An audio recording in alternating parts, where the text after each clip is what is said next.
आज आम घर को आसाला छेना छेना मोर बहुत फेवरेट देखो आज आम घर को आसाला किछटा छेना मो बिना मन करे छेना को गोटे प्लेट बाहर कर दो बर्तमान छेना बाहर कर दीजिए और से किसी चीनी मध्य पकड़ दीजिए हम अपने छेना खाने को बहुत भल लगे बिना मन करे छेना खाए मन के साथ कथा होछि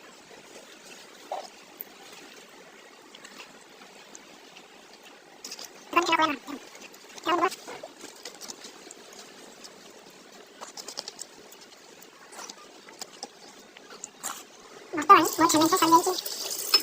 सजाई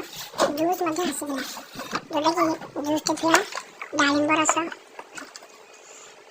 डालिंब भी मत बहुत भल लगे तेणु डेरी न कर डालिंब रस टे पीद बाघरा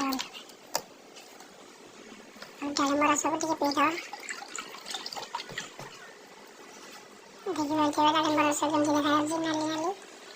डेरी न कर डालिंब रस टे पीद अरे बर्तमान मो पिया सजाई